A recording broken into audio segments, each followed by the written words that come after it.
Welcome. I'm Halcyon, and this is Hug Nation's Belief Buffet. Today, I want to talk about the lessons of buying a condo. Today, I entered escrow. I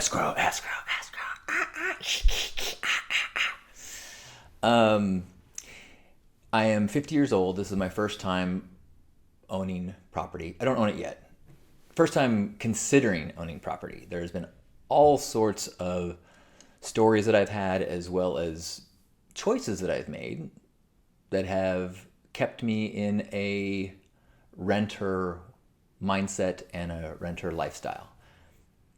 I've enjoyed being able to leave cities if I wanted to. I've enjoyed knowing that I don't have the confines and the chains of a mortgage to force me to stay at a job, for example. But over time, my adventure spirit has softened, and my awareness that I do want to be in San Diego for the next chapter of my life, for a number of reasons. One, my network is here. Two, my brother and his family are here. And three, and maybe most importantly, my parents are here. And as they get to an age where time with them is even more precious than ever, I want to be around. And I've really been enjoying getting to see them frequently, especially now that we're all vaccinated and there's less fear that I could kill them if I visit. That's really diminishes the desire to visit someone, thinking that you could kill them by hugging them. So when the place that I'm living now, we were asked to leave because they wanted to sell it. Wait a minute, what if I bought it?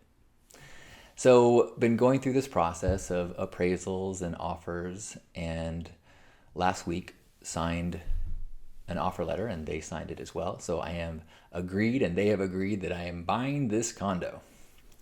And I sent off money into escrow today. Whee! The lessons of this have been on a spiritual level, on a mental, in the realm of understanding my inner voices and my fears. I'm reading The Untethered Soul right now with my book group, which you're always welcome to join as well. We meet on Fridays at 11 Pacific time. And in the very beginning of this book, it talks about your inner voice. It describes it as this constant companion. And it had an exercise where it says, imagine the voice that's telling you like, oh, look at that. What color is that? Oh, we should do that. Imagine if that voice was not something in your head, but sitting next to you as a passenger in your car as you drive. And then try to evaluate what kind of person this is. What level of intelligence is this voice that is saying, oh, we once went there. What kind of that? What is that? Oh, we should go that. Oh, no, we shouldn't. We should do that. Oh, I love that place. I once ate there and I didn't like it. Oh, wait, no, but this. And just like this, these constant voices or messages or this dialogue.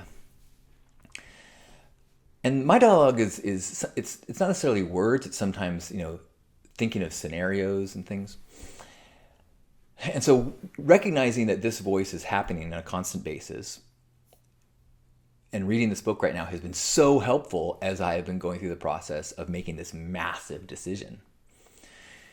Because every time I started to think, okay, this is what I think I want to do, this voice would go, what if this? No, you're going to regret that. What about this? What about this? What about this? What about this? And then I would lose my conviction and I would feel like, oh, wait, no, I'll just wait. And the word decision means to eliminate your options, to kill off the options so that you have a single option, one path. My friend Jason pointed out recently, often he'll make a decision that keeps your options open. And I was like, oh my gosh, I do that too. Like the best decision is the one that keeps your options open. But technically, that's not what the word decision means. The word decision means to remove your options so that you are singularly focused. And so that has been my lesson plan and my mantra and my sticky note for these last few weeks. Get behind your decision.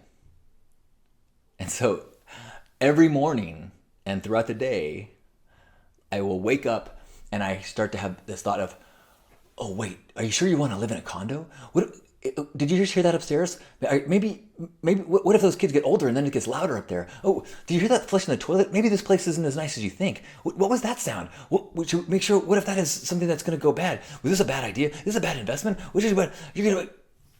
And I have to go, whoa, get behind this decision. Because those voices are caught up in this game that they think the objective is to make the best decision. And there is no best decision. There are multiple paths. Each one of them leads to an adventure and a lesson and something. Now, some of those paths could lead to financial ruin, and you have to figure out, how am I going to, make back the money I lost? One of those paths might be learning that condo living is not for me. One of those paths might be, wow, you never know when the right or wrong time to invest in the real estate market is. But who knows?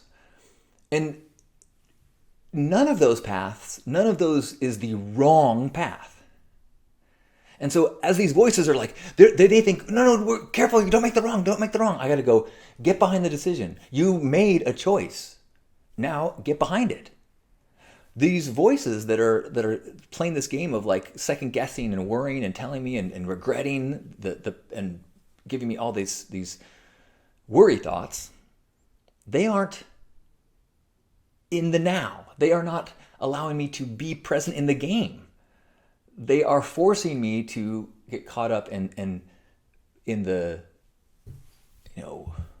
what's it? I was trying to use a sports term, living room quarterback. Is that a term? Or trying to play the game after it's already happened, and so I'm when I can get back to that place of like, get behind your decision, I find it very soothing. So that is the lesson or the mantra that I share with you this week. Get behind the decision. Stop judging it or worrying that it wasn't the right one. Just get behind it. You made it. Make it, get behind it.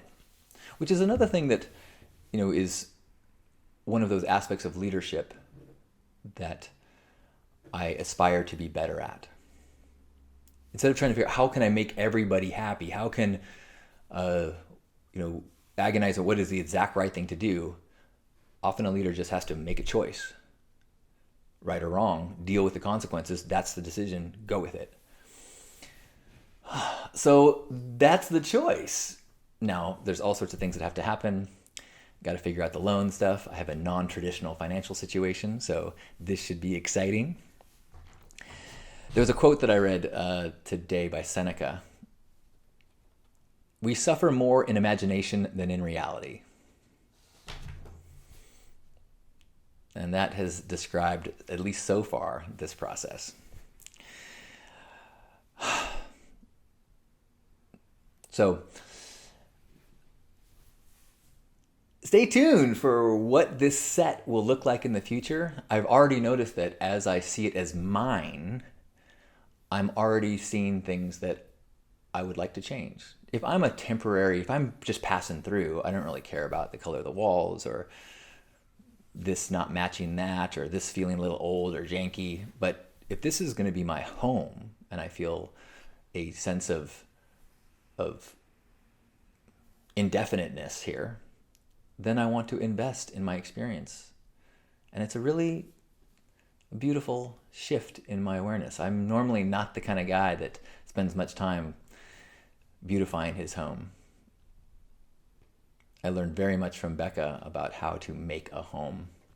Very grateful for her for that.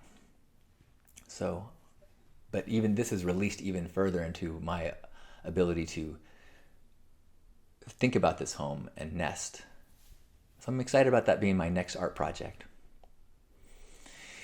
And when I freak out, I'm like, wait, what if I paint the walls like this and I don't like it, or if it's too hard to paint? No.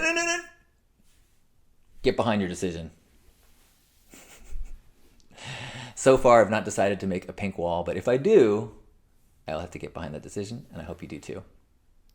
Of course, I can't film videos in front of a pink wall because my head will just disappear into it. But these are the kind of things that the voices in my head will have plenty of time to warn me about and stress me out about. So I will listen to the voices that say, what a gift it is to be sharing this experience with you.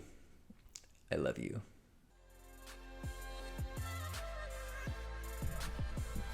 Make sure you're subscribed and check out one of these cool videos from the past, but still so relevant for the now. Check the description for links to other social media, my book, and other cool things.